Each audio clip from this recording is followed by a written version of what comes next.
कांग्रेस की स्थापना इसलिए की गई थी कि देश को गुलामी से आजादी मिले, लोगों को अधिकार मिले।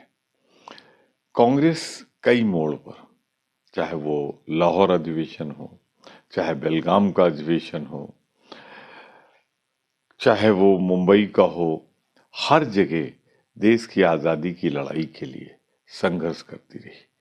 कांग्रेस के झंडे के नीचे ही बलिदान हुए, कुर्बानियां हुई और अंग्रेजों के खिलाफ एक निर्णायक अंग्रेजों भारत छोड़ो का नारा दिया गया 1942 में।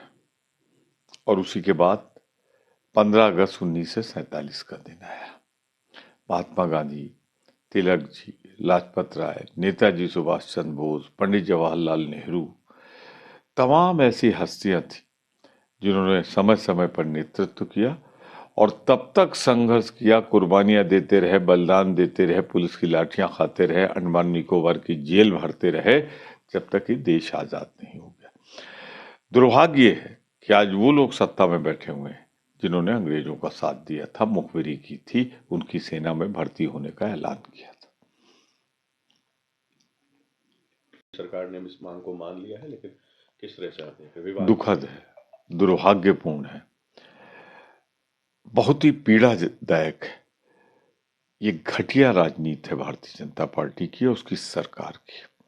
सामान्यतः जहां स्मारक बनता होता है वहीं तो अंतिम संस्कार किया जाता है।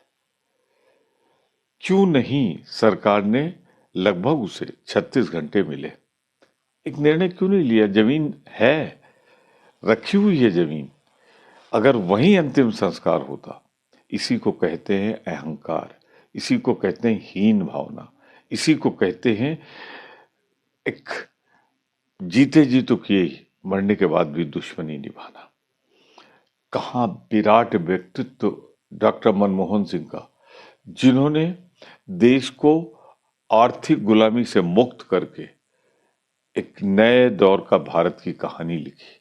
आज करोड़ों लोगों के पेट में अगर खाना जाता है तो राइट टू फूड की वजह से। आज गांव की स्थिति में सुधार हुआ है, मजदूरों को अधिकार मिला है, तो निसंदेह महात्मा गांधी रोजगार योजना के अंतर्गत जो बनाया था सोनिया जी के चेयरपर्सन रहते हुए मनमोहन सिंह जी ने, जो एटॉमिक करार हुआ अमेरिका से जिस शख्स ने किया, 1991 के बाद बदली है देश की सूरत। जो कमजोर और लाचार दिखता था, जिसका फॉरेन रिजर्व 2 हफ्ते का रह गया था, उसको उबारने वाले उससे करोड़ों लोगों के अन्नदाता को इस तरह तिरस्कार कि आप उसको अंतिम संस्कार कहीं कराएंगे और उसके बाद स्मारक कहीं बनाएंगे। ये भारतीय जनता पार्टी की राजनीति दुखद, दुर्भाग्यपूर्ण और बदले की भावना से है। ये ऐसा अवसर नहीं कि मैं ज्यादा कुछ कहूं, पर इतना जरूर कहूंगा, भाजपा को ऐसा नहीं करना चाहिए था। वो कुछ भी कर ले, भारतीय जनता पार्टी दिल्ली में नहीं आएगी, नगर निगम में थी, वहां से भी हट गई। भारतीय जनता पार्टी सत्ता में नहीं आ सकती, वहां कांग्रेस लौट के आएगी।